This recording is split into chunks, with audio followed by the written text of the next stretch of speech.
Donc, on continue avec, en 2011, Pôle emploi qui me demande de consulter un prestataire qui se nommait Tremplin, qui est en fait une solution pour faire sa lettre de motivation, son CV et répondre à toutes les exigences pour se présenter auprès des DRH et des RH.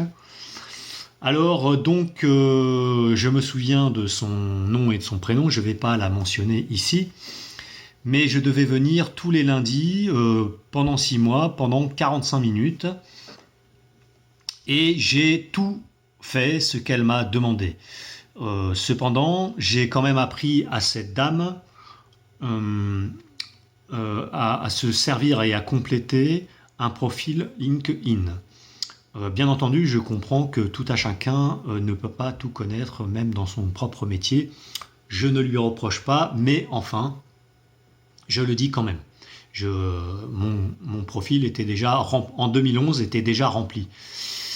Donc pendant les périodes de chômage que j'ai énoncées précédemment, j'ai appris donc à faire des sites internet. Donc j'ai appris le XHTML et les feuilles de style, les CSS 1 et 2.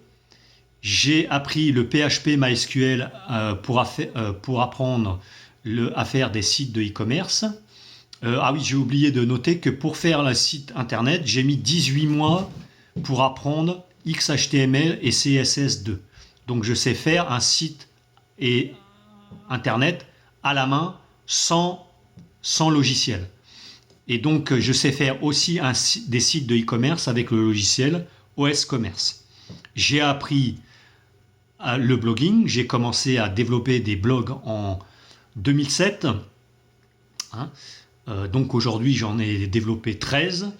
Donc plus le site de e-commerce et les sites internet, ça fait 15 sites en tout de développer. Et j'ai appris à faire du trading en lisant 10 livres qui regroupent entre 3500 et 5000 pages. Je suis certain d'avoir lu 3500 pages, d'avoir lu au moins 7 bouquins, il m'en reste 3 à lire, et les 7, je les avais relus. Donc à la fin, elle me disait, elle a conclu le dernier jour, Monsieur Leroy, je suis contraint de vous dire, vous ne trouverez pas de travail.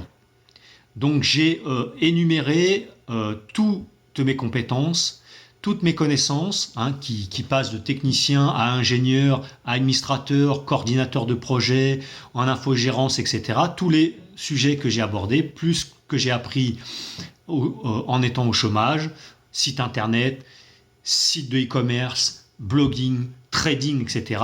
Donc je n'écrirai pas ce que je lui ai répondu, mais je lui ai fait bondir de sa chaise et je l'ai menacé juste avec des mots, lui disant de ne pas me faire sucrer mes allocs, sinon j'allais prendre le code civil et le code pénal pour me protéger. Donc j'insiste bien, je ne dirai pas ce que j'ai dit parce que je voudrais encore me servir de cet atout dans le futur, car il y a des petits malins autour des DRH et des DRH qui en fait cachent quelque chose. Ils n'embauchent pas sur des compétences, ils font autre chose. Ils sont là pour tiquer sur des petits détails, et à cause de ces petits détails, ils ne vous embauchent pas. Donc voilà donc une autre raison pour laquelle je ne trouve pas de travail.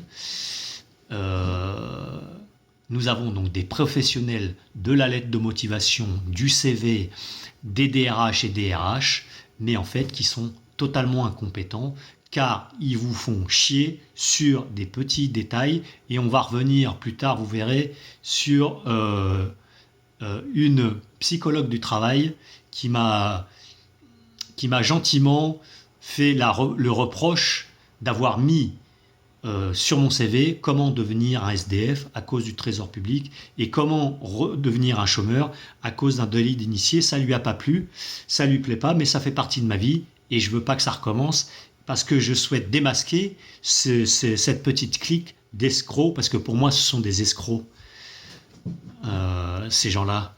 Parce qu'ils ne vous embauchent pas pour vos compétences, ils vous font chier parce qu'il y a quelque chose qui leur plaît pas.